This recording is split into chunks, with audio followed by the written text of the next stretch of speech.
말씀드리고 시작하도록 하겠습니다. 저는 지금까지 총 횟수로는 25년 정도 글로벌 리더 육성을 해오고 있고요. 기업체에서 주로 일을 했습니다. 그리고 저는 이제 글로벌 커리어 다문화 코치 일을 중심으로 앞으로 하려고 하고요. 그리고 좀 이따가 말씀드리겠지만 작은 그 미국에서 그 기업 교육 컨설팅사를 운영하고 있어요. 그리고 메디컬 통역사로서도 일을 하고 있습니다. 그래서 방금 말씀드렸던 것처럼 미국에서는 샌프란시스코에 글로벌 리더 트레이닝이라는 기업 교육 회사를 운영하고 있는데요.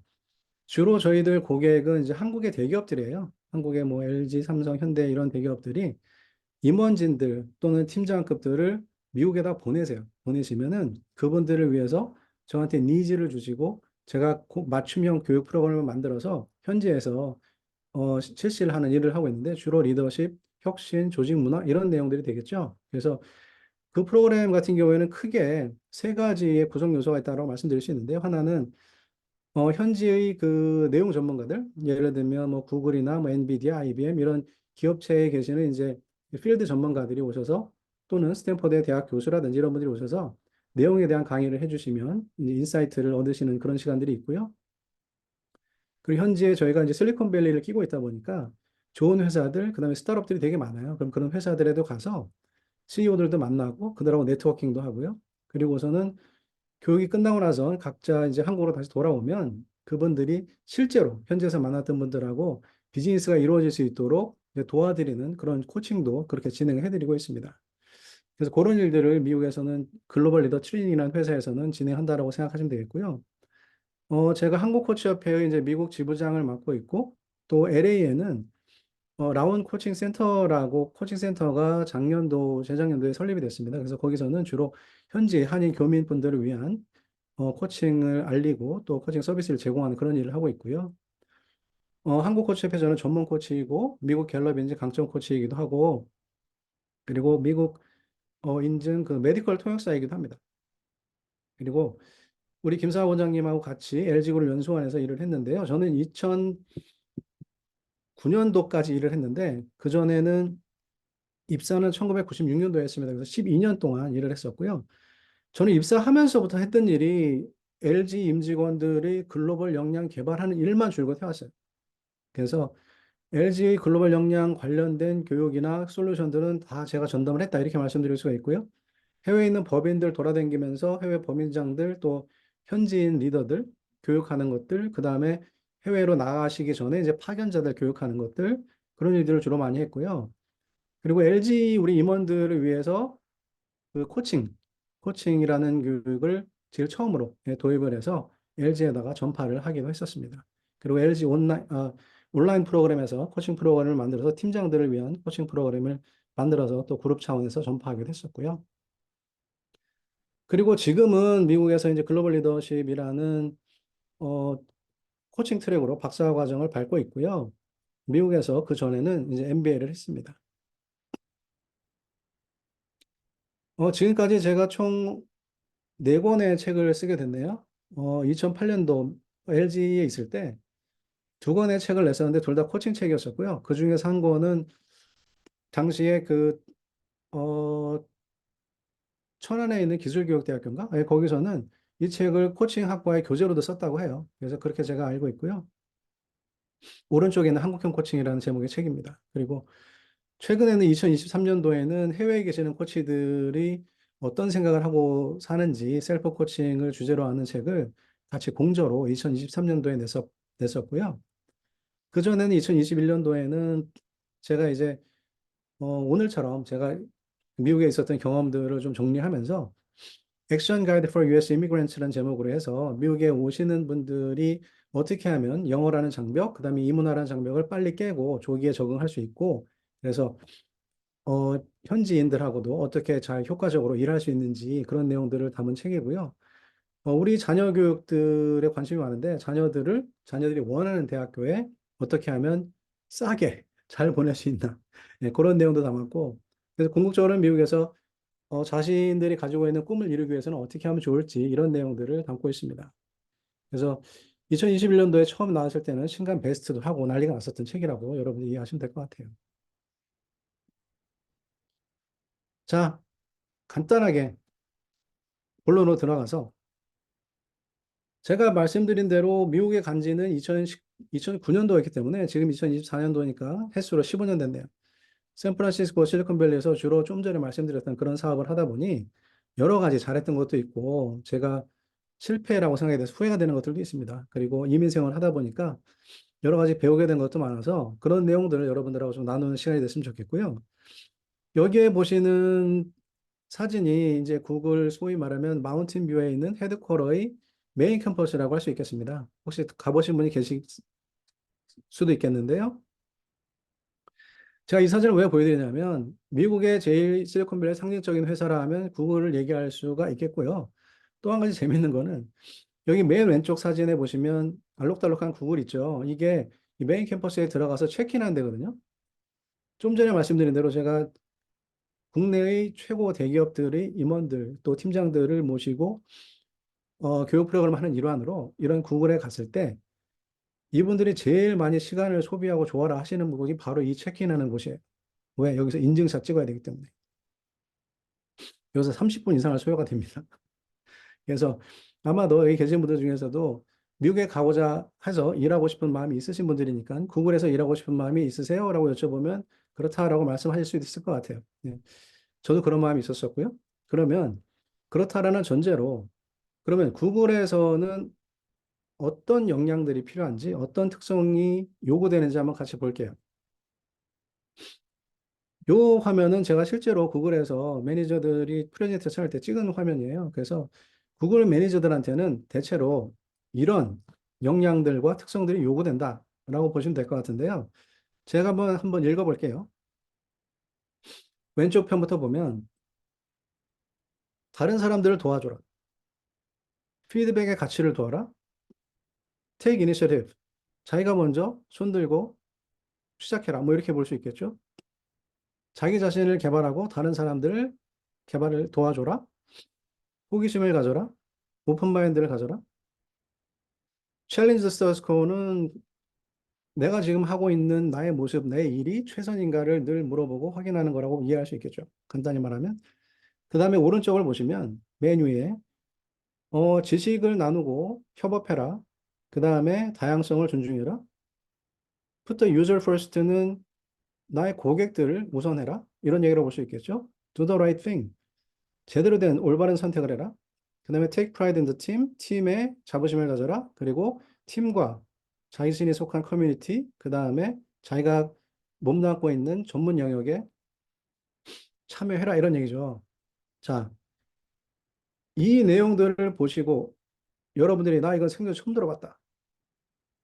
그런 게 있나요? 없으실걸요? 이거는 어떻게 하는지 모르겠다. 그런 거 있나요? 없으시죠? 여러분들 다 아시고 다 할 줄 아는 내용이실 거예요. 그렇죠? 예. 그래서 제가 이거 그거는 일단 여러분들 기억해 놓으시고요. 그러면 구글의 두 사람의 창업자 중에 한 사람이 구글 얘기가 나왔으니까 레리 페이지는 뭘 열심히 강조하고 늘 떠들었냐면 이런 얘기를 많이 했대요. Fail early, fail often, but always fail forward. 빨리 실패하고 자주 실패하고 그 다음에 항상 fail forward. fail forward는 쉽게 말하면 실패를 통해서 배우고 성장하자 이런 얘기라고 볼 수 있겠죠. 그러면 우리는 뭐 이런 얘기를 처음 들어보나요? 그런 건 아니죠. 우리도 성공은 실패, 아니죠. 실패는 성공의 어머니다. 이런 얘기도 있어요. 초등학교 때부터 들었습니다. 그죠? 근데 우리는 조직에서 실패하면 어떻게 되나요? 실패가 아니라 실수만 해도 바보 소리 듣거나, 루저로 낙인 찍히거나, 강등당하거나, 감봉당하거나, 전직당하거나, 심지어 잘리기도 해요. 우리는 대단히 그 처벌에 익숙한 곳이라고 할 수 있겠죠. 그죠? 실패는 성공의 어머니라고 해놓고. 그죠? 자, 이 실패라는 얘기가 나오니까 제 머릿속에 또 디자인 थि킹 이런 것들이 떠오르는데요. 디자인 थि킹 이런 것들을 여러분들 아시죠? 그 공통점이 뭘까요? 공통점은 한마디로 말하면 수많은 실패를 통해서 어떻게 하면 고객이 만족할 수 있는 제품과 서비스를 최대한 빨리 갖다 줄 거냐? 이거죠. 그렇죠? 그랬을 때 그렇게 통해서 고객이 만족할 만한 제품과 서비스를 만들었을 때 시장에 내놓으면 그것이 고객에게 환영받고 대박칠 확률이 높겠죠. 그리고 거꾸로 보면 그 고객 만족을 어떻게 시켜야 되는지를 연락에 연구를 하다 보니 이런 린 방식이라든지 디자인 थि킹이라든지 이런 것들이 나왔다고 생각을 합니다. 그러면 우리나라 같은 경우에는 이런 게 나올 때마다 야, 그래? 그렇게 좋은 게 있어? 벤치마킹 가자. 그래서 벤치마킹 갑니다. 저도 그랬어요. 린도 가서 공부하고 디자인 थि킹도 가서 벤치마킹하고 그다음에 뭐 무슨 뭐 그전에는 뭐 10년 전에 식스 시그마 무슨 뭐 기타 등등 LG 도요다 웨이 뭐 다 했어요. 근데 중요한 거는 우리가 벤치마킹을 가기만 하지 벤치마킹 오는 경우는 거의 없더라고요. 그리고 한번 그렇게 벤치마킹 갔다 오면 그게 이어지지가 않고 거기서 끝나는 거예요. 왜 그럴까요? 그리고 미국 애들은 이렇게 파이오니어적인 정신으로 새로운 시장을 개척하고 새로운 고객들을 창출하고 그러면서 블루오션을 만들어내서 퍼스트 무버 어드밴티지를 인조이하면서 파이를 거의 다 먹어버리죠. 근데 우리는 맨날 팔로워 역할을 많이 하는 것 같아요. 그러면서 레드오션에서 피 터지게 싸우면서 1등이 먹다 버린 파이의 반도 안 되는 것들을 가지고 서로 먹겠다고 조금이라도 더 먹으려고 싸우죠.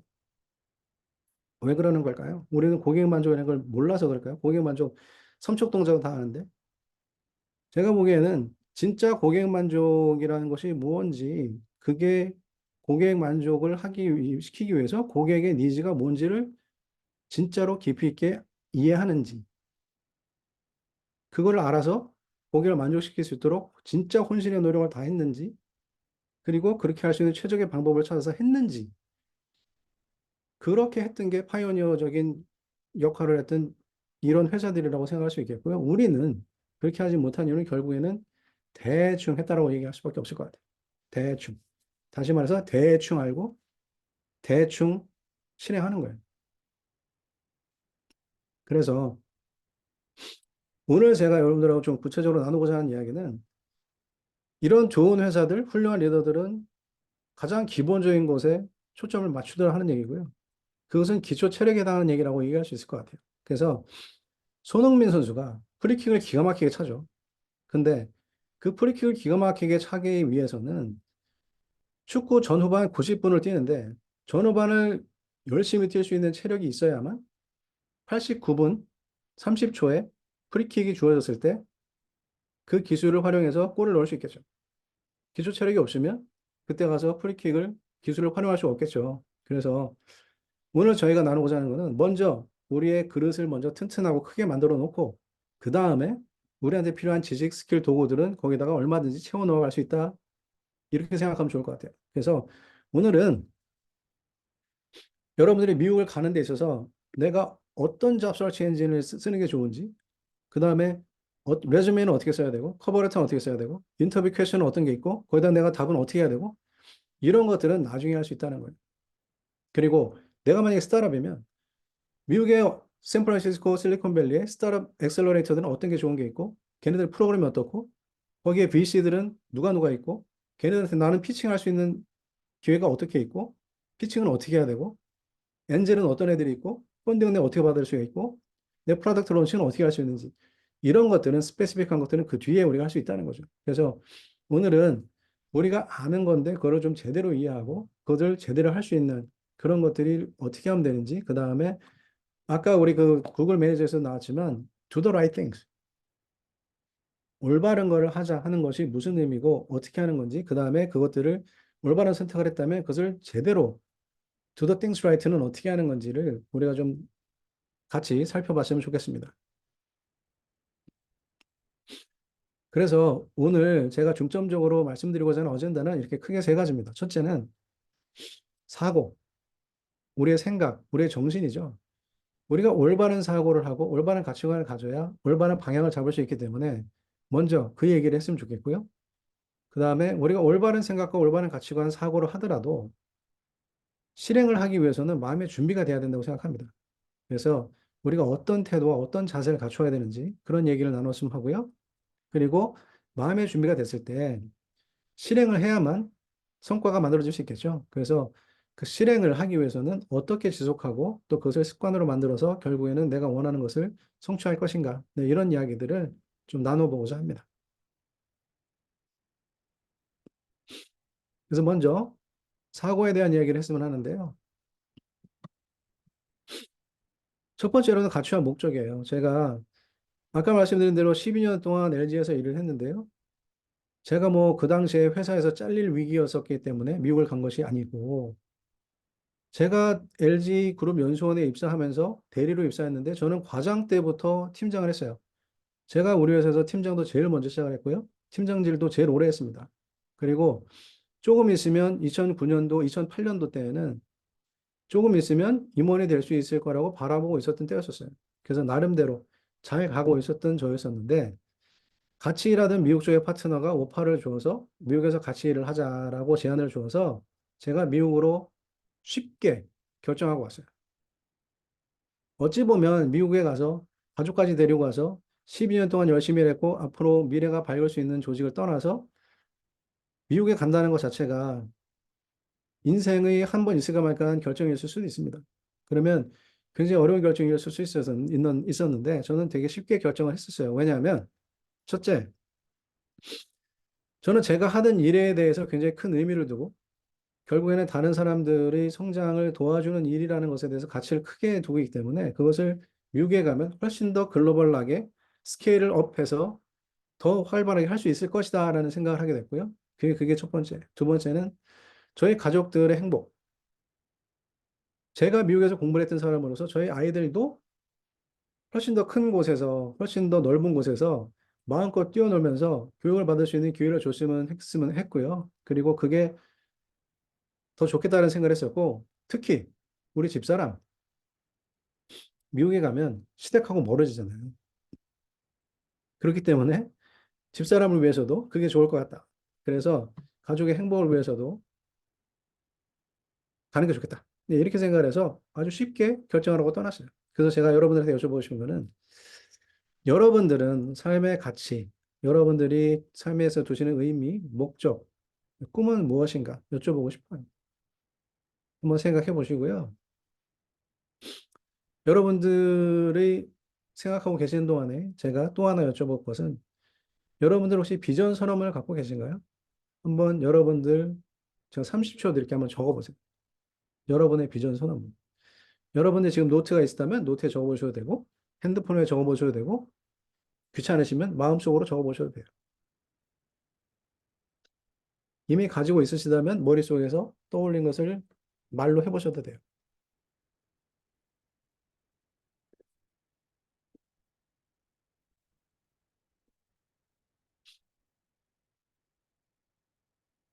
벌써 30초 지났겠죠? 자, 제가 여러분들께 비전 선언을 한번 적어보라고 말씀드렸을 때 바로 비전 선언, 자기의 비전 선언을 적어보지 못했거나 아직 머리에 딱 떠오르지 않았다면 자신의 비전이 정립되지 않았거나 아직 한 센텐스 정도로 확립되지 않았다고도 볼 수 있을 것 같아요. 그래서 저는 자신만의 비전 선언문을 하나 간직하시고 언제든지 볼 수 있는 곳에 가지고 계셨으면 좋겠어요. 그래서 그런 측면에서 말씀드렸고요. 제가 이렇게 미국에서 교육을 많이 하다 보니까 미국에 오셔서 교육 받으신 분들도 그렇고 이런 얘기를 많이 하세요. 야, 여기 한 2주 있어 보니까 여기 너무 좋다. 나 여기 살고 싶다. 이런 얘기를 많이 하세요. 제가 아까 말씀드린 대로 MBA를 했을 때 저는 그때 학생 신분이었고 혼자 있었습니다. 그리고 부모님께서 주시는 학비로 공부를 했죠. 그래서 그때 미국에서 공부했던 경험도 있고 나름대로 한 2, 3년 살았으니까 미국 생활이 만만하고 미국 생활을 할 수 있다고 생각해서 미국으로 쉽게 떠나는 결정을 했던 이유 중에 하나이기도 해요. 만만하다 생각한 거죠.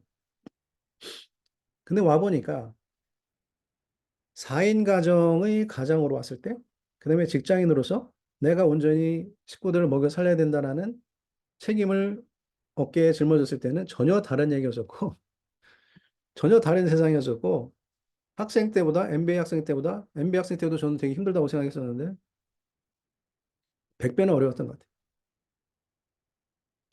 그래서 제가 여러분들께 여쭤보고 싶은 건 이거예요. 여러분들이 미국에 가고 싶다라고 말씀하셨는데, 미국 가야 하는 이유가, 진짜 이유가 뭔지 한번 스스로 자문을 아주 진지하게 해보시고요. 그것이 미국에 가는 것이 내 인생에 어떤 의미인지, 어떤 가치와 유익을 주는지도 한번 답을 해보십시오. 그래서 여러분들이 미국에 가고자 하는 목적과 여러분들의 인생의 가치가 부합이 됐을 때 여러분들이 가르치면 좋겠어요. 왜냐하면 미국서 살다 보면 제가 말씀드렸죠. 한 100배 어렵더라고. 미국 생활 했음에도 불구하고. 굉장히 큰 난관들이 많고요. 특히 예를 들어서 저처럼 미국에서 아이들이 또 대학 졸업하고 독립하면 되돌아봤을 때 그런 생각을 많이 하게 돼요. 내가 한국에 그대로 남아 있었더라면 어땠을까? 지금의 나하고 비교를 하게 돼요. 이럴 때에 혹시라도 흔들릴 수도 있고 후회할 수도 있어요. 그러나 나의 가치가 미국에 가는 목적과 얼라인이 되어 있다면 그럴 때 흔들리지 않고 자기를 붙들고 앞으로 계속 나아갈 수가 있는 힘이 될 수 있습니다. 그래서 말씀드리는 거예요. 두 번째로는 회복 탄력성이에요. 제가 2009년도에 미국에 가서 미국 회사에서 같이 일하자고 해서 갔다 그랬잖아요. 거기서 일한 지 1년도 안 돼서 회사 문을 닫았어요. 그 당시가 리먼 사태가 있었었고 모기지 사태가 있어서 많이 어려웠어요. 그래서 회사 문을 닫았습니다. 그래서 지금도 제가 잊혀지지 않는 것이 그날 문을 나설 때 진짜 하늘이 노랗다는 거 처음 알았어요. 그 계단을 내려오는데 발로 뛰어서 넘어질 뻔했어요. 근데 공교롭게도 그날 집에 갔는데 애들이 너무너무 신나 있는 거예요. 왜 그런가 봤더니 큰애가 무슨 학교에서 뭐 상을 받았나 뭐 이랬어요. 그래서 막 셀러브레이션을 하고 나이가 나서 그 애기 엄마도 좋아하고 막 너무너무 신나 있는 거야. 거기다 대고 얘기할 수가 없죠. 그래서 저는 그 다음 날부터 회사에 출근하듯이 나왔어요. 그래서 출근 나와서 스벅을 갔죠. 일단 스벅에서 열심히 잡설치를 하고 점심때가 되면 여러분들 혹시 잘 아실 수도 있겠지만 AMPM이라고 그 미국의 주유소에 가면 붙어 있는 편의점 같은 게 있어요. 거기를 가요. 왜냐하면 그 당시에 거기 가면 일불에 핫도그 2개 줬어요. 그다음에 콜라도 리필이 됐어요. 그럼 거기서 점심을 먹어. 그다음에 공공도서관에 가. 공공도서관에 또 열일하게 잡서치를 해. 그 실제로 잡 애플리케이션도 많이 냈어요. 구글에도 냈어요. 인터뷰가 안 와. 한 군데도 안 와. 눈앞이 깜깜하더라고요. 어떡하지? 그리고 제가 그때는 거기 간 게 그 취업 비자로 간 거거든요. 취업 비자는 잡이 없어지잖아요. 그러면 3개월 이내인가? 제 기억에 잡을 다시 못 찾으면 적을 두지 못하면 추방해. 그래서 그 안에 빨리 잡을 잡아야 되는데 시간은 자꾸 가고 마음은 조급해지고 미치겠는 거예요. 그래서 하루는 공공도서관 나와서 밤에 문 닫을 때 나와가지고 집에 가려고 나오는데 딱 요렇게 코너에 노숙자가 있는 거예요. 그래서 제가 이 노숙자를 보면 무슨 생각이 들었게요? 부럽다. 부럽다. 왜 그랬을까요? 이 사람이 미국 사람이잖아. 나처럼 미국에서 추방될 염려는 없잖아.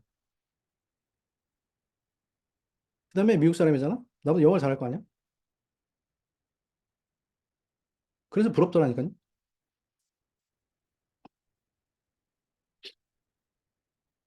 그런 나날들을 많이 보냈어요. 나날들만 보내다가 다행스럽게도 그 회사를 정리하는데 그 시에서 그 회사를 정리하러 나온 그 공무원이 있었는데 그 사람이 이 비즈니스에 대해서 관심을 보였었어요. 그래서 그 비즈니스에 관심을 보이는 사람을 제가 붙잡고 야, 이 비즈니스의 사업성이 어마어마하다. 이거 봐라.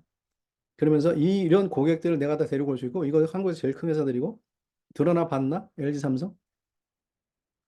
연락에 설득을 해가지고 결과적으로 그 사람이 회사를 설립을 하고 저는 파트너로 들어갔어요.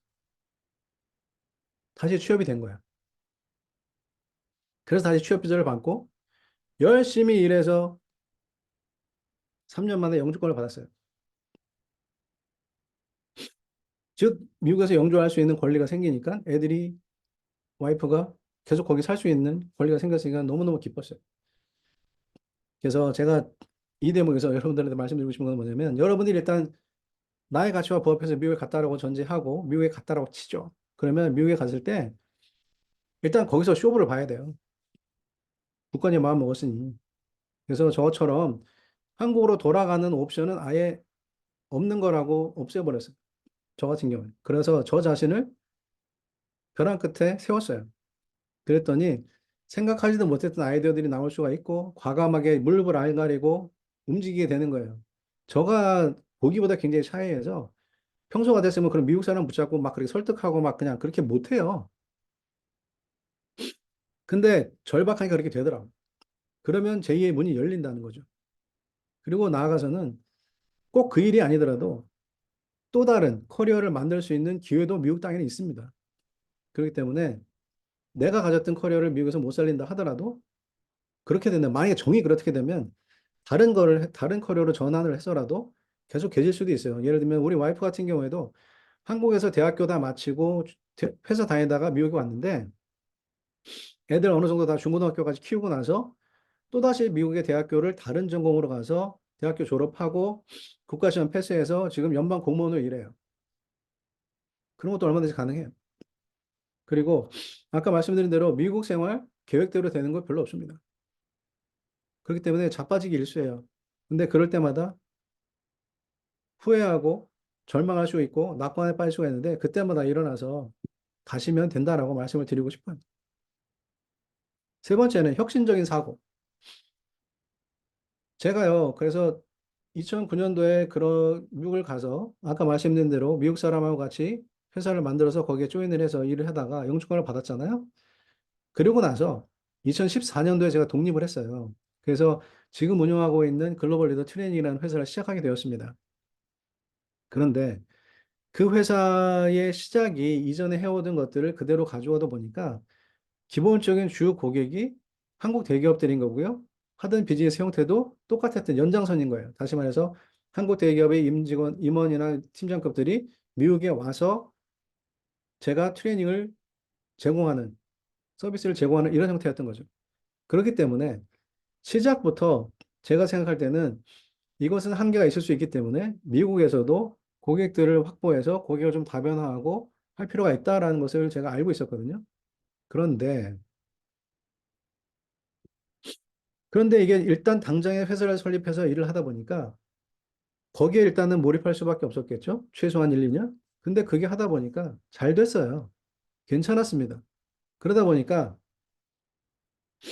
여러분들 그 끓는 물 속에 개구리 다 아시죠? 제가 딱 냄비 속에 개구리였던 거예요. 물이 처음에 물이 끓기 시작하기 전에 물을 데우니까 따뜻하잖아요. 그러니까 저는 그 안에 들어 앉아가지고 우리 사우나 할 때 따뜻한 물에 들어갔을 때 눈 감고 있으면 잠이 스르르 오듯이 아이 좋아하고 그 현상에 안주하고 있었던 거예요. 그러다가 갑자기 물이 뜨거워지면서 물이 팔팔 끓기 시작할 때 깜짝 놀라서 눈을 떠보니 이미 거의 10년이 지나간 거예요. 그때 팬데믹이 온 거예요.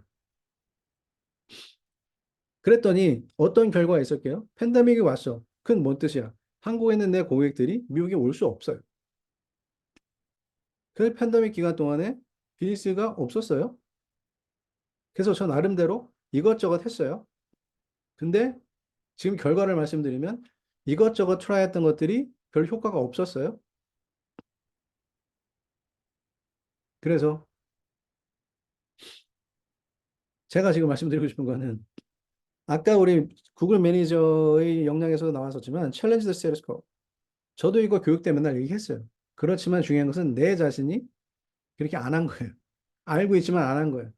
내가 지금 하고 있는 일이 최선인지, 내가 지금 하고 있는 이 비즈니스 형태가, 이 사업 구조가 최선인지 매일 나한테 묻고 그게 아니라면 했어야 되는데 알고 있으면서도 안 하는 거예요. 왜? 왜? 지금 따뜻하고 좋거든? 그러다 보니 아웃 오브 박스 띵킹을 안 하는 거예요. 아웃 오브 박스 띵킹 뭐 별거 아니라고 생각해요. 나하고 익숙한 것하고 결별하는 거예요. 그것은 새로운 것을 시도하는 것이고 그것은 변화를 요구하는 건데 변화라는 것은 그렇잖아요. 새로운 거 시도하는 거 그런 거잖아요. 불편해. 힘들어. 하기 싫어. 지금도 괜찮은데 왜? 그러다 보니 10년 걸렸다니까요. 도끼자루가 썩었다니까요. 그래서 여기 가운데 제가 해놓은 것처럼 no growth in the comfort zone인데, 그죠? 내가 편안한 곳에서는 성장이 없는데 반대로 no comfort in the growth zone이죠. 내가 성장하기 위해서는 안주하면 안 되는 거죠.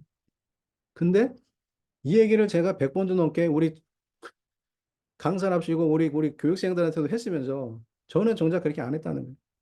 다시 말씀드리면 알지만 안 하는 거예요. 그런 거 되게 많습니다. 여러분들도 그렇게 생각해 보시라는 거예요. 여러분들 지금 right now 여기서 여러분들 하고 있는 일과 방법이 진짜 최선인지 물어보시자는 거죠. 그래서 아니면 싫어도 변화하셔야 되는 것이고 특히 요즘에 국가 시대라고 하잖아요. 국가 다 아시죠, 그죠? volatile, uncertain하고 컴플렉스 하면서 ambiguous 하잖아요. 답이 없어요. 모든 게 너무 빨리빨리 지나가기 때문에 어저께 오늘 활용할 수 없는 것들 되게 많고 오늘 내가 가만히 앉아 있으면 내일이면 벌써 아웃데이트 되는 거죠. 그죠? 그 때문에 여러분들도 저처럼 눈 깜빡할 새에 10년 보내지 마시고 그게 1년, 2년이 금방 지나가요. 5년 금방 됩니다. 여러분들 그렇게 하지 마시고 매일매일 새로워지는 여러분들이 되셨으면 좋겠습니다. 두 번째는 마인드셋에 대해서 얘기를 좀 해볼게요. 자, 여기 있는 사진에 보시는 분들 아름답죠? 그렇죠? 첫 번째 제가 이야기하고자 하는 마인드셋의 첫 번째는 오픈 마인드예요. 이 여성분들을 제가 어디서 만났냐면 2009년도에 미국에 처음 갔을 때 그때 샌프란시스코 다운타운에 있는 아시아 SF라는 레스토랑에 여기서는 이렇게 여성분들이 아름다운 여성분들이 스테이지에서 쇼도 하시고 드링크도 마시고 저녁 식사도 할 수 있는 그런 곳이에요. 여기서 처음에 좋았어요. 쇼도 하고 뭐 재밌어요. 재밌고 뭐 아름다운 분들이 오셔서 주문도 받으시고 주문했더니 뭐 맛있냐 와서 물어도 보시고 하는데 제 옆에 있는 저 친구가 그러는 거예요. 야, 저분들 이쁘지? 그래서 그랬더니 다 트랜스젠더래. 이분들이 다 트랜스젠더예요. 근데 재밌는 것은 뭐냐면 제가 그 말을 들은 순간 이분들이 오셔서 How's your food? 이렇게 물어보는데 제가 이렇게 몸을 이렇게 뺐어요. 이렇게. 이분이 여기서 얘기하면 내가 이렇게 얘기하면 되는데 이렇게 몸을 이렇게 뺐어요. 이게 빼고 갑자기 먹던 음식이 찝찝해지는 거예요. 그때는 그래서 지금 안 그래요. 그때 2009년도에. 여러분들 LGBTQ 다 아시죠? 여러분들 주변에 LGBTQ 있으세요? 가까이 지내시는 분들 중에 계세요? 그런 분들 같이 일하세요? 가까이? 그럴 때 여러분들의 동성과 지금 똑같이 여러분들 동성과 일하듯이 그렇게 스스럼 없이 잘 하시나요? 제가 이런 얘기를 요즘에 한국에 와서 한국에 계신 지인분들한테 했을 때 그분들의 10명 중에 8명의 반응은 인상을 찌푸리시는 거였었어요. 그만큼 한국은 익숙치가 않아요. 그렇기 때문에 제가 이 말씀을 드리는 거예요. 그리고 이것은 뭐하고 연결이 되냐면 결국에는 왜 인상 찌푸리고 나도 왜 그 당시에 이 사람들이 좀 이상하다. 쟤네들은 왜 트랜스젠더가 됐어? 또라이 아니야? 이런 생각을 했었는데 그건 왜 그러냐면 결국에는 우리는 전부 편견을 갖고 있고 선글라스를 끼고 나만의 안경을 보기 때문에 그래.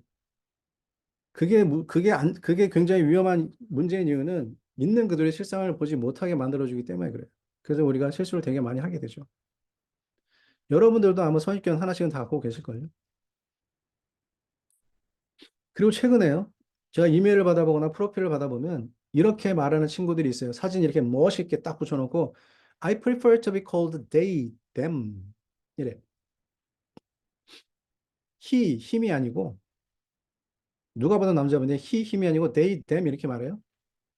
잘 그렇게 불러달래. 그럼 여러분들은 그에 대해서 어떻게 생각하세요? 그게 맞아요? 이 사람이 맞아요? 틀렸어요? 힘이라고 해야 돼? they, them이라고 하니까 틀렸어요? 아니면 좋아요? 나빠요? 이상해? 아까 저처럼? 이상해? 미쳤어? 크레이지야? 그렇게 생각할 수 있으나 제가 생각할 때 첫 번째 오픈 마인드를 시작하는 것은 이들은 그냥 나하고 다르다. 이거를 인정하는 거라고 생각해요. 그게 오픈 마인드의 첫 번째 시작으로 저는 생각을 합니다. 그래서 다름을 인정하는 거, 옳고 그름의 문제가 아니고 내 기준에 의해서 저거랑 맞다 틀리다의 문제가 아니고 다르다. 이렇게 볼 줄 아는 것이 오픈의 시작이라고 저는 생각을 하고요. 구글 또 얘기하네요. 다이버시티. 다양성에 있어서 구글 CEO가 이런 얘기를 했어요. 다양한 목소리를 듣고 또 다양한 문화적인 백그라운드를 가진 사람들, 그리고 다양한 경험들을 가진 사람들하고 같이 일할 때 훨씬 더 나은 토의가 이루어지고 훨씬 더 좋은 의사결정이 만들어지고 훨씬 더 나은 결과가 나오더라. 누구를 위해서? For everyone. 전부 다를 위해서 그렇대요. 무엇이? 다이버스한 믹스가. 그래서 얘네들은 상징적으로도 저 자전거도 보시면 저렇게 청천은 빨진 옷을 파란 보로 그려놓은 거예요. 그죠? 그게 다양성을 존중한다는 표시이고요. 그리고 제가 한 가지 여러분들이 보여드리고 싶은 것은 이렇게 잘 나가는 회사들은 오케이, 알았어. 다양성 그렇게 인정하고 그렇게 존중하고 자기들 하는 일에서 반영해. 그럴 수 있어요. 그죠? 그런데 미국에서는 제가 보는 견제에서는 일상에서도 잘해요. 미국의 샌프란시스코에서 시작한 필리지 커피라는 데가 있습니다. 제가 좋아하는 데인데요. 얘네들은 여기 왼쪽에 보시는 것처럼 one cup at a time. 주문하면 바로바로 만들어줘요. 그리고 오른쪽에 중요한 것은 오른쪽인데요. 오른쪽 맨 하단에 보시면 We personalize it to your taste. Enjoy 이렇게 써 있어요. 너의 입맛을 내가 개인화해서 맞춰줄게. Enjoy 이렇게 써 있는데요. 이런 문구는 한국에도 찾아볼 수 있어요. 쉽게. 근데 중요한 건 이거죠. 왜 personalize it to your taste 할까요? 워낙에 다양하니까. 그렇죠? 그리고 enjoy 하려면은 워낙에 다양한 개인의 입맛을 맞춰줘야만 만족할 수 있고 그래야지 진짜로 즐길 수 있는 거예요. 그렇죠? 중요한 건 이거죠. 이렇게 이런 문구들은 많이 있을 수 있고 할 수 있는데 프랙티스를 그렇게 하나 이거지. 보세요. 제가 오늘도 스벅에 갔어요. 스벅이 아니라 어느 커피숍을 가도 마찬가지예요. 제가 라떼를 시켜. 라떼를 시키는데 한국에서는 라떼 주문할 때 5초면 다 되는 것 같아요. 라떼 하나 주세요. 작은 거요. 따뜻한 거요? 끝. 그러면 그 매장에 있는 모든 사람들은 똑같은 라떼를 마셔요. 그죠? 이 집에서는 좀 전에 말씀드린 이 커피숍에서는 내가 원하는 라떼 하나 주문할 때 한 5분쯤 걸립니다. 보시겠어요? 어떻게 주문하는지? Hi, can I have a latte, please? Okay, we have a small, medium, large. Which one would you like? Oh, large, please. Hot or cold? Hot, please. Could you make it extra hot? Sure. What kind of milk do you have? 그럼 걔들 막 말해요. Whole milk, 2%, low fat, 뭐 regular, oat milk 한 10개쯤 말해. 그럼 난, oh, oat milk, please. 그걸 해줘. Thank you very much. Sugar? Yes, please. 어떤 수거? 아니면 시럽으로 대체? 얼마나 스윗하게 해줄까? 한 중간쯤? 오케이, 그럼 내가 중간쯤 해줄 테니까 네가 그게 마음에 안 들면 다시 오래. 오케이, thank you. Do you need a room? Do you need a room? 뭔 소리야? 난 처음에 미국에서 Do you need a room? 그래서 깜짝 놀랐어요. 아니, 커피숍에서 왜 방을 찾고 난리야? 이거 호텔이야? 그 몰랐어요, 진짜. 그 뻘쭘하지 막 아는 척하고 있어. 아는 척하고 막 아는 척하고 있어, 이렇게. 그냥 얘 그랬더니 얼마큼 주냐고 뭐 그러더라고. 뭔 소리인지 모르겠더라고. 그게 뭔 소리인지 아세요, 여러분? 커피 컵에 맨 위에 어느 정도 스페이스를 줄까 이걸 묻는 거예요. 그래서 네가 필요하면 그 커피가 너무 진하면 거기다가 뜨거운 물을 붓든지 해프 앤 애플을 더 넣고 싶으면 넣든지 네 마음대로 하라고. 그거가 룸이에요. 그래서 저는 몰랐어. 그럼 룸 그래서 오케이, okay, thank you, and then this much 이렇게 얘기해. 그다음에 here to go, to go please. 그러면서 또 얘기해. 더블 컵 please. 컵 두 개 달라고. 뜨거우니까. 그다음에 can I have a carrier? Where can I find a lead? 그 뚜껑. Do you have a stopper? 스토퍼가 뭐예요? 뚜껑에 먹는 구멍에 가져갈 때 흔들 때 흘리지 말라고 막는 거예요. 이렇게까지 하고 나서 주문이 끝나면 그냥 how much is it? 560? Here we go. 계산하고 나올 때 5분 걸려. 중요한 건 그거지. 이런 프로세스를 거쳐서 내가 내 커피를 받아들였을 때는 딱 내 입에 맞는 커피가 와서 나는 너무너무 진짜 인조할 수 있다는 거지. 그러면 어떻게 돼? 나는 그 테이스트와 그 퀄리티는 그 beyond my expectation. 그러면 그는 고객 만족이 아니라 고객 감동이 되고 나는 그 로얄 커스터머가 되는 거예요. 그렇죠? 그렇게 얘네들은 다양성을 알고 고객 만족을 어떻게 해야 되는지를 알고 실제로 그걸 프랙티스를 이렇게 하는 거예요. 심지어 커피숍에서도. 근데 우리나라는 그렇게 하냐고. 고객 만족 얘네들 스버가 우리 동네 커피집에 가서도 고객 만족 아시죠? 안다고 할걸요? 근데 그렇게 하냐고. 그렇게 안 한다니까. 그러면서 어떻게 안다고 얘기를 하고 어떻게 하고 있다라고 얘기를 할 수 있냐는 거지. 제 얘기는. 근데 우리는 다 그렇게 하고 있다는 거죠. 대충 알고 대충 하면서도 다 안다고 하고 잘하고 있다고 한다는 거지. 그래서 미국에서는 상당히 많은 경우에 모든 인간은 누구나 존재 자체로 훌륭하다는 것도 알고 있고, 인간은 고유하고 특별하기 때문에 존중해야 되는 것도 알고 있고, 그러면서도 아는 것뿐 아니라 실제 프랙티스도 내가 무슨 일을 하든지 간에 필즈처럼 하고 있기 때문에 우리도 그렇게 해야 된다, 이 말이에요.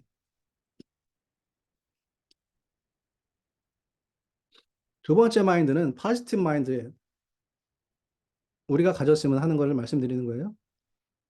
요거는 제가 아이가 둘이 있는데요. 둘째 아이가 학교에 갔다 오면 제가 맨날 물어봐요. 학교 어땠니? 좋았지. 그 다음날 학교 어땠니? 좋았지. 걔는 맨날 everything was great. 그래서 맨날 전 진짜 everything was great인 줄 알았어. 그러던 어느 날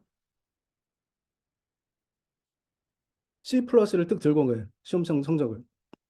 그래서 저는 저희 큰애한테는 C를 받아본 적이 없어요. 그래서 이게 뭐냐 막 그랬어요. 근데 우리 둘째가 그러는 거예요. 여기 그레이드 매트릭스를 보래. C는 average래.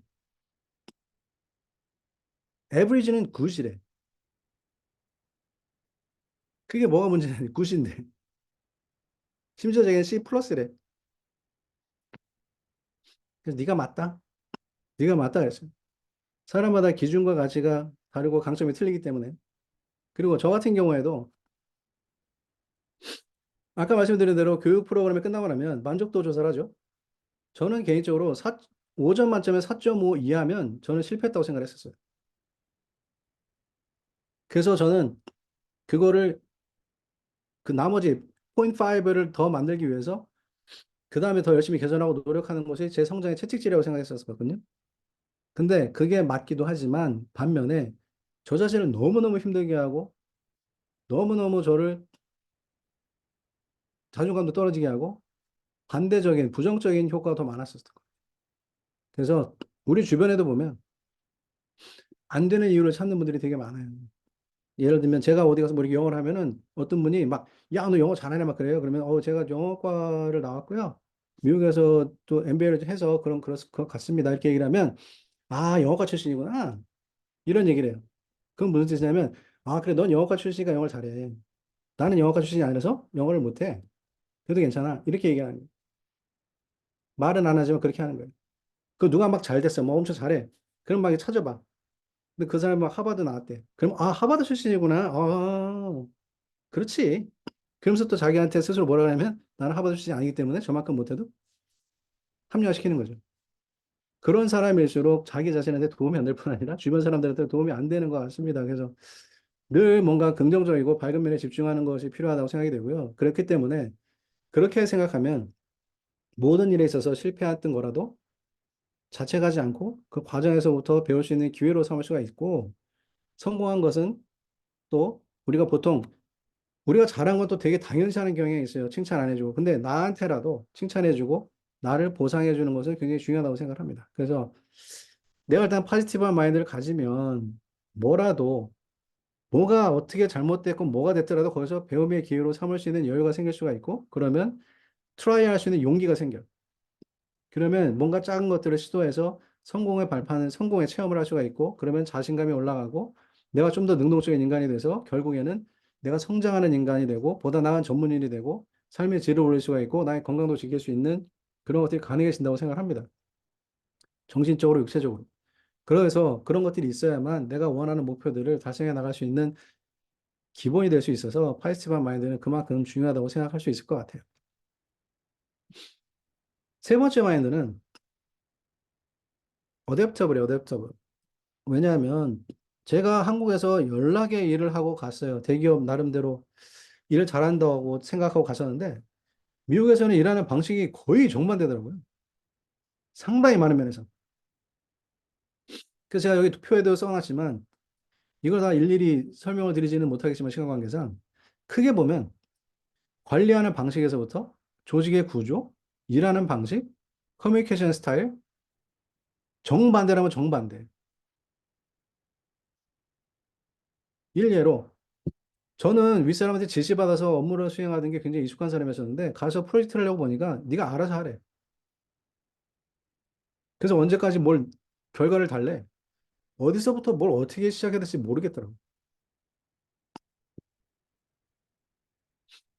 하루는 제가 아까 말씀드린 그 미국인 보스하고 같이 그 잠재 고객한테 제안서를 제출하러 갔어요. 가서 이제 발표를 하는데 저는 그걸 열심히 만들어가지고 이제 준비를 하고 갔기 때문에 오늘 프레젠테이션이 잘 끝나면 같이 나가서 회식을 해야지 이러고 이제 룰루랄라 하고 갔어요. 근데 우리 보스가 저 프레젠테이션이 다 끝나고 나서 딱 나왔을 때 저한테 그러는 거예요. 야, 너 오늘 프레젠테이션 끝부분 테러블이야. 저는 그딴 경우는 생전 처음 들어봤어요. 근데 여러분들이 혹시 미국에서 일하시면 요딴 피드백을 자주 들으실 수도 있습니다. 왜냐하면 미국 사람들은 굉장히 직설적이고, 근데 좋은 것은 뭐냐면 제가 이야기로는 이 사람들은 사람을 공격하는 게 아니에요.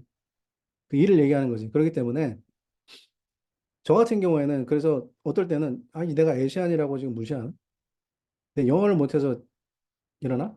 이런 생각, 그런 자격지심이 있어요. 그렇게 생각하는데 만약에 여러분들이 이런 피드백을 받았다면 한 가지만 말씀드리고 싶은 거는 don't take it personally.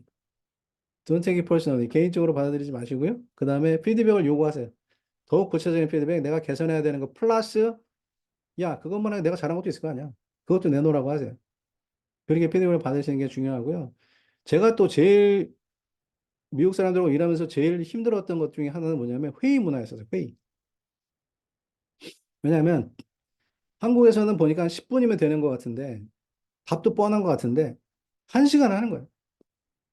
애들마다 말이 너무너무 많고 심지어 아우 쟤는 무슨 저런 헛소리를 하고 미치겠네.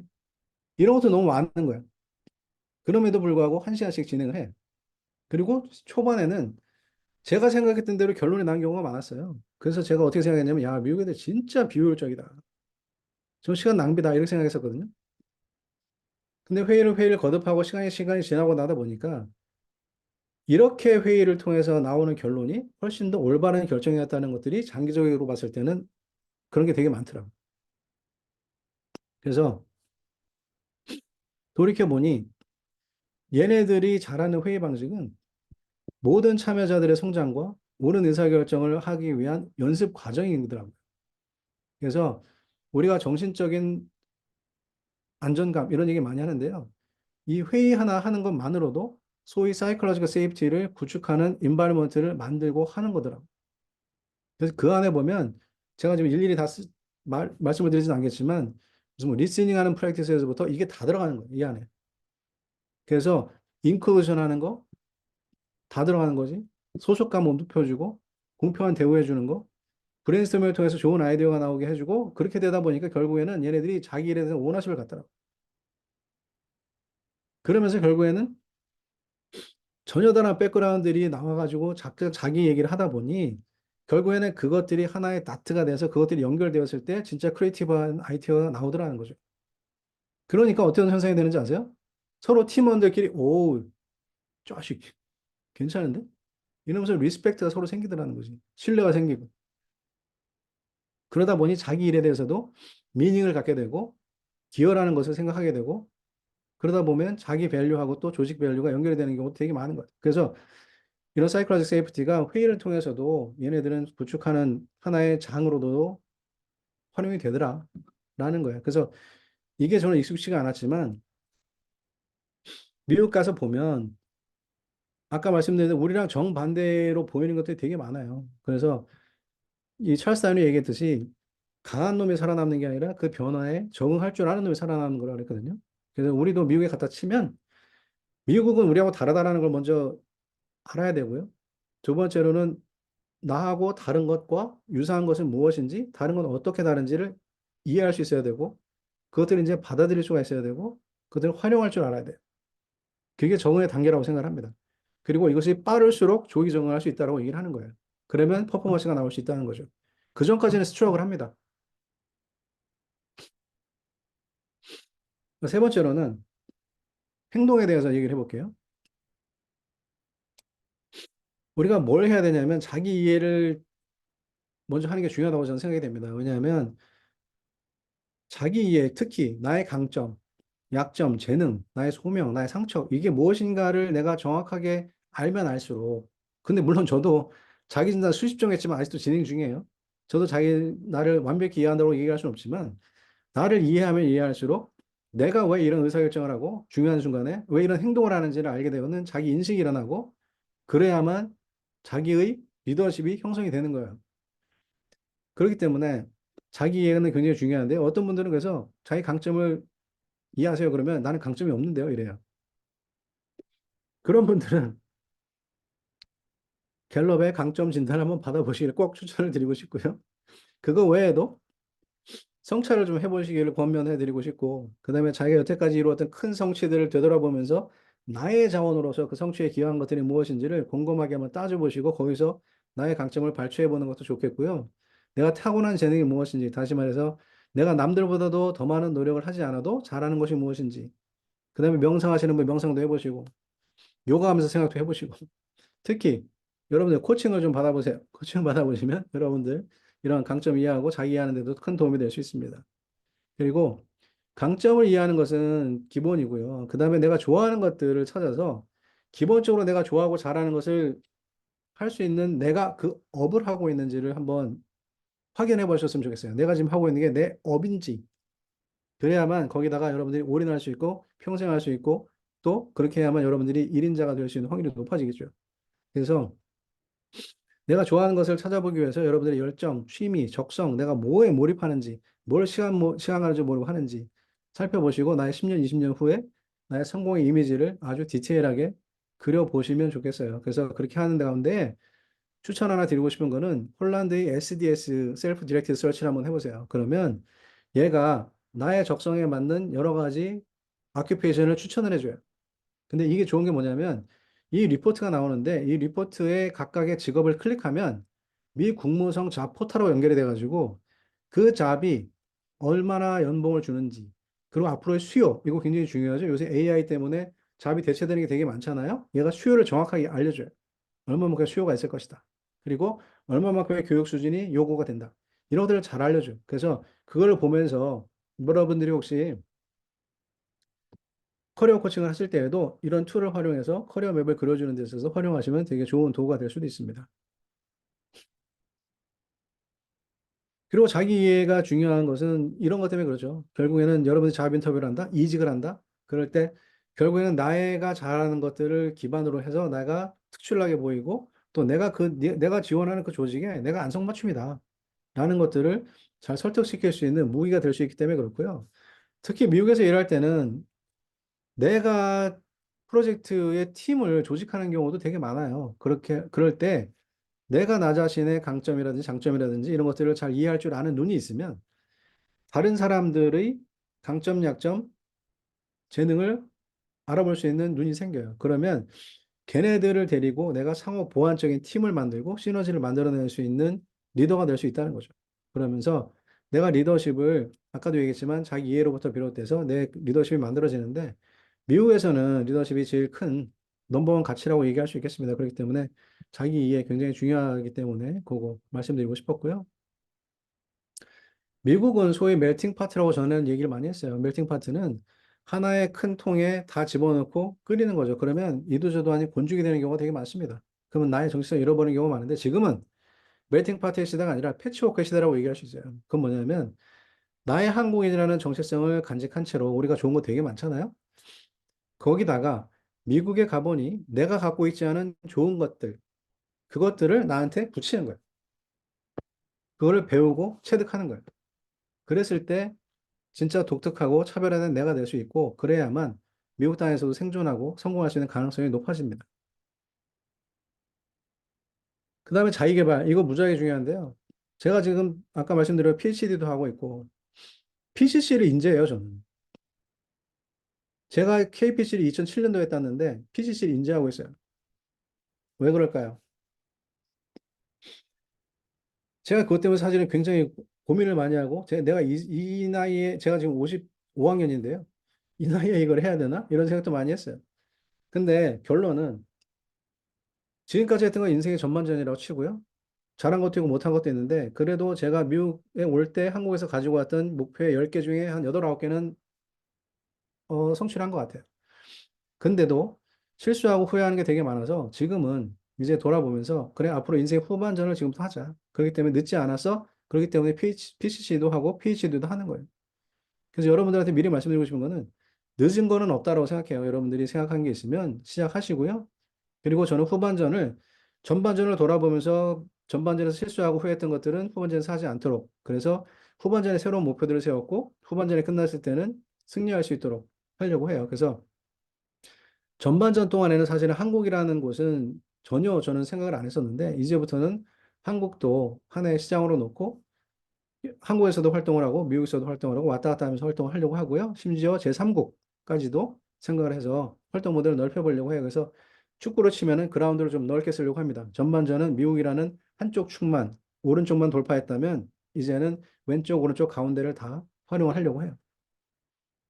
그래서 여러분들께 말씀드리고 싶은 거는 미국 땅에서는 실력밖에 없기 때문에 자기 일에서는 1등을 하려고 전문성을 강화시키시도록 하고요. 그래서 예를 들어서 여러분의 코치라면 아주 기본적인 자격 유지하는 교육은 기본이고 그 외에 자기 공부가 되는 것들을 공부를 하시고, 평생교육 시대잖아요. 그래서 정규 교육을 하시든 아니면 뭐 커뮤니티 활동을 하시든 뭐가 됐든 공부를 하시고, 특히 공부를 하시는 가운데 자격증을 딸 수 있는 게 있다면 자격증을 따세요. 근데 그 자격증은 국제 공인으로 하십시오. 가급적이면. 예를 들면 저희 아이 같은 경우에 지금 테크 회사에서 프로젝트 매니저로 일을 하고 있는데, 프로덕트 매니저죠. 프로덕트 매니저로 일하고 있는데, 프로덕트 매니저로서 3년 동안 3년 경력이 있는 친구가 있고, 근데 얘는 프로젝트 매니지먼트 서티피케이트를 갖고 있어요. 근데 또 한 친구는 똑같이 3년 경력의 프로덕트 매니저를 했는데 걔는 서티피케이트가 없어. 그러면 서티피케이트 있는 애를 채용을 해요. 그건 너무나 당연한 거예요. 그래서 그런 쪽에서도 신경을 쓰시면 좋겠고요. 우리가 정신, 멘탈 되게 중요하죠. 요거를 아까도 제가 말씀드린 것처럼 저처럼 팬데믹이 왔을 때 가급해가지고 막 이것저것 해보려고 트라이를 했는데, 그런 것들을 굉장히 근시안 쪽으로 몰려서 요것만 보고 하다 보니까 제가 제대로 하고 있는지도 모르고 했던 것들인 거예요. 그리고 거기에만 빠져서 내로우 비전이 생기니까 앞을 제대로 못 보는 거예요. 그렇기 때문에 여러분들이 항상 그런 것들, 여러분들이 뭔가를 열심히 집중해서 하실 때에도 잠깐씩 잠깐씩 스텝백을 하셔서 한번 돌아보시고, 거기서 여러분들이 스트레스도 좀 푸시고 새로운 아이디어도 만들어 보시고 의식 확장과 관점의 전환의 기회로 삼으셨으면 좋겠어요. 그래서 멘탈이 항상 프레시하게 재충전이 될 수 있도록 그렇게 관리하시는 건 대단히 중요하다고 생각하고요. 대부분의 경우에는 근데 워낙에 이것만 하시다 보니까 쉬지 못하고 놀 줄 모르시는 분 되게 많은 것 같아요. 그리고 육체적인 운동 너무나 당연한 거지만 제가 강조드리는 것은 여러분들한테 맞는 운동 찾아서 꾸준히 하세요. 여기 80kg 넘었던 똥돼지가 있어요. 5월 달에. 근데 4개월 만에 16kg를 뺐어요. 이게 누구게요? 저예요. 제가 왜 이걸 보여드리냐면, 민망하지만, 제가 80kg 때보다 64kg를 빼고 나니까, 64kg가 되고 나니까, 뭘 해도 훨씬 더 활력이 생기고, 에너지도 생기고, 집중도도 높아지고, 그래요. 그래서 그게 훨씬 더 좋은 나의 버전이 됐어요. 그래서 그 버전을 지금도 유지하려고 노력을 하고 있습니다. 그래서 제가 이 얘기를 왜 드리냐면, 미국 생활을 하시다 보면 미국 한인 교민 1세대가 되는 거예요, 여러분들도. 그러면은 여러분들이 하던 일을 계속할 수도 있고 전문인이었지만 커리어가 체인지가 될 수도 있어요. 근데 주변에 이런 분들이 되게 많아요. 무에서 유를 맨 땅에 오셔가지고 유에서 무를 창조하신 분들 되게 많고 우리 호주에 계시는 그 최혜민 선생님도 잘 아시겠지만 종일 열심히 너무 열심히 일하세요. 왜냐하면 가족끼리 바톤 타치하면서 왜 사람 인건비가 되니까 몸으로 때우는 거야. 그러다 보니 좀 전에도 말씀드린 것처럼 쉬고 노는 걸 잘 모르세요. 그게 일상이 돼버리니까. 그러면서 자기가 젊음을 다 희생하시죠. 아이들을 위해서. 근데 중요한 것은 뭐냐면 아이들이 어느 정도 크고 사업도 어느 정도 자리를 잡아갈 때 너무나 안타깝게도 50대 때 이른 나이에 또는 심지어 40대 때 암으로 돌아갔습니다. 이런 기사가 심심치 않게 와요. 너무나 당연한 얘기일 수 있겠지만 강조해도 지나치지 않은 것은 뭐냐면 스스로를 돌보고 지키는 힘이 있어야만 행복과 진정한 웰빙의 삶에 이룰 수 있다. 자, 가와만사성입니다. 가와만사성. 제가 미국에 가서 일을 하다 보니까 놓치고 있는 것들이 되게 많은 것 중에 하나가 뭐냐면 자기 가족이에요. 내가 좀 바빠서 밖에서 일하다 보니 놓치는 경우가 되게 많은데 저는 집사람하고 집에서 1시간 동안 얘기를 하고 자세한 얘기는 나가서 하자고 하면서 아까 말씀드린 필리지 커피에 가서 1시간 동안 또 얘기를 해. 왜 그딴 짓을 할까요? 아이들을 보면요. 우리 호주도 마찬가지지만 학교에서 지내는 시간이 더 많죠. 그래서 집에 오면 학교는 미국 그 로컬이고 집은 또 한국이에요. 저희 같은 경우는 한국말을 쓰고 한국 밥을 먹었어요. 그러니까 애들이 헷갈려 해요. 그래서 애들이 우리 부모로서 제일 듣기 싫은 말이 뭐냐면 I don't care. 우리가 막 뭐라고 얘기하면 I don't care. Whatever. 그러면서 leave me alone 말하면서 소리치고서 자기 방에 꽉 들어가. 그럴 때는 진짜 내 새끼지만 입을 쪽재주고 싶어. 애들이 좀 더 크잖아요. 사춘기가 되잖아. 그럼 이래. 정체성의 혼란이 와. 그래서 뭘 방황하냐면 나는 누구인가? 여기는 어딘가? 나는 여기서 뭘 하고 있나? 이러다가 심지어 부모한테 와서 따지지. 막 F워드 쓰면서 막 여기 왜 데리고 왔냐고 막 이래. 그러면 애들이 아주 미국 애들하고만 놀거나 아시아 그룹 애들하고만 놀거나 한국 애들하고만 놀거나 심지어 적응 못하고 돌아가는 애들이 되게 많아요. 근데 제 주변에서 미국에서 크다가 한국에 돌아와서 성공한 경우는 한 명도 못 봤어요. 전. 왜? 중고등학교 때 미국에 있다가 한국에 오면 한국의 빠른 교육 시스템을 따라가지 못해요. 학원 뺑뺑이 따라가지 못해요. 미국에서 중학생, 고등학생 다 집에 셋이 옵니다. 그래서 주변에 보면 뭐 애들은 뭐 미국 땅에 오면 뭐 애들이 뭐 알아서 커 이런 얘기 하는 분들이 계시는데요. 저는 그분들이 애들하고 얘기를 안 해봐서 그렇다고 생각해요. 애들한테 한번 물어봐. 걔네 죽을 뻔했다고 그럴걸? 애들한테 경청해 주셔야 돼요. 경청해 주시고 특히 칭찬 많이 해주셔야 됩니다. 우리 익숙치가 않아서 그런데 애들 잘했다 잘했다 잘했다 무지하게 칭찬 많이 해주셔야 되고 특히 부부가 협의를 해서 공동 대응을 해줘야 돼요. 그래서 제가 우리 집사람하고 얘기를 많이 하는 거예요. 그게 도움이 많이 됐고요. 특히 집사람 같은 경우에도 저 같은 경우에는 배우자가 저는 밖에서 일하느라고 바쁘죠. 근데 집사람이 그러면 애들을 챙겨야 돼요. 그러면 애들 학교 왔다 갔다 하는 거 라이드 다 해줘야지. 선생님 만나야지. 교장. 미국은 너무 웃기는 게 교장 선생님이 할 일이 별로 없나 봐요. 애들이 무슨 사고를 쳐도 뭐 조금 예를 들어 초등학생 때도 뭐 사고를 쳐도 그게 얼마나 대단한 사고겠어요? 일진도 아닌데. 그러면 교장 선생님하고 미팅을 하세요. 그 교장 선생님하고 미팅을 해야지. 과외활동 쫓아다니면서 뭐 뒷바라지 해야지. 되게 바빠요. 그리고 한국에서는 뭐 학원 버스가 다 해주잖아요. 그리고 한인 사회가요. 실은 장난이 아닙니다. 우리 호주도 그런가? 다 잘났어. 다 잘났어. 한국 사람들은 진짜로 제가 살았던 동네에도 한인 가정이 6가정이 있었어요. 6가정이 있었는데요. 6가정 중에서 제가 MBA 학벌이 제일 후진 거예요. 나머지는 다 박사 의사예요. 그 안에는 다 경쟁사회예요. 겉으로 보기엔 히히깔깔하지만은 그 애들이 다 비슷비슷해. 다니는 학교가 똑같아. 그러면 뭐 공부하냐, 어디서 공부하냐 이런 거 정복해 하는 거예요. 그러면서 뒷담화 살벌합니다. 그 다음에 그 중에 누구한테 내 비밀이라도 얘기했어? 그러면은 그 소문이 그 동네뿐이 아니라 한인 교회까지 다 퍼져. 그래서 어느 날 교회를 딱 가면 집사님이 불러. 누구 집사님 안녕 안녕 안녕하세요. 네네네네. 뭐뭐뭐 그랬다며? 오마이갓 누구한테 들었어?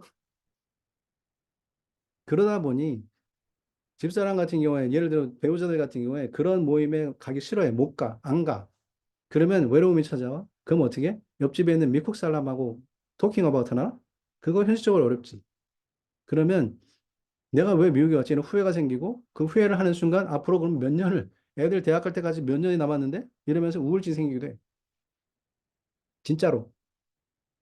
그렇기 때문에 그걸 아시고 배우자한테 대신에 경청을 해주잖아요. 저처럼 1시간씩, 2시간씩. 그러면 50% 이상은 문제가 해결이 되더라고요. 그래서 그거 해줘야 되고 배우자의 니즈에 맞춰서 맛집을 데려간다든지 뭐 이런 것들 시시때때로 잘 해주셔야 돼요. 그래서 배우자하고 아이들 잘 케어해 주셔야만 가와만사성이지 나만 잘해서 되는 일이 아니다. 예, 그거 근데 놓치는 분들이 되게 많더라. 예, 그런 얘기예요. 마지막으로 여러분들 자신을 믿으세요. 여러분들은 you can do it much better. 가로치고 뭐가 생각돼 있게요? than me. 저보다 잘할 수 있어요. 제가 이렇게 자신 있게 말씀드린 근거는 뭐냐면 왼쪽에 보이는 애기 있죠? 저 애기가 저예요. 제가 8푼이거든요. 8푼이 아세요? 팔싹동이. 제가 8개월 채우고 나왔다고. 그래서 태어났을 때부터 굉장히 몸이 약하고 초등학교 때까지만 해도 제일 키가 작았어요. 제일 약해서 학교에 가방 메고 교실 문에 도착해가지고 도실 문을 딱 열면 애들이 다 쳐다보잖아요. 그때 코피 파. 학교 가기 너무 힘들어가지고. 얼마나 창피한지 아세요? 그러면 몸이 그렇게 약해서 머리가 좋아? 스마트해? 노. 저는 제일 부러운 친구들이 하나 가르치면 열을 하는 친구예요. 저는 보통 애들이 책 하나를 읽으면 한 번 읽으면 아는 거 저는 두세 번 읽어요. 그래서 저는 1등 한 적이 한 번도 없어요. 스카이 출신도 아니야. 미국에서 공부했다며 아이비리가 안 다녔어요. 근데 좋은 아들이었던 것 같아요. 왜냐하면 저희 어머니가 제가 몸이 약했기 때문에 밤 12시 넘어서 공부하는 거를 굉장히 싫어했어요. 몸이 약하면 또 코피 날까 봐. 그래가지고 12시 넘어서 불이 켜 있으면 어머니가 똑똑똑 하고 들어오셔고 얼른 자라 이래요. 그럼 저는 네 그러고 잤어. 그것도 천성이 나태. 그리고 저희 집이 엄청난 부자는 아니었지만 그렇게 불우하진 않았었기 때문에 헝그리 정신도 없어. 그래서 저는 태생이 2% 부족한 사람이에요. 근데 여러분들은 10개월 다 채우고 나오셨죠? 그러면 여러분은 태생부터 저보다 훌륭하신 분들이에요. 그렇기 때문에 저는 별로 읽은 거 없습니다. 미국에서 제가 무슨 뭐 구글에 사장한 것도 아니고. 그러나 제가 주변 분들한테 어때요? 물어보면, 저 우리 아이는 이렇게 큰 아이는 이렇게 하고 있고 작은 애는 이렇게 하고 있고요. 뭐 집사람이 이렇게 하고 있고요. 저는 이렇게 하고 있습니다. 그러면, 성공하셨네요. 이래요. 그 정도는 했지만 여러분들은 미국 땅에 오신다고 결심을 하시면 미국에 오셔서 저보다 100배, 1000배 더 잘하실 수 있다라고 말씀드리는 거예요. 왜? 여러분은 태생이 저보다 100배 출생이 훌륭하시기 때문에 할 수 있다라고 말씀드리고 싶은 거예요. 그래서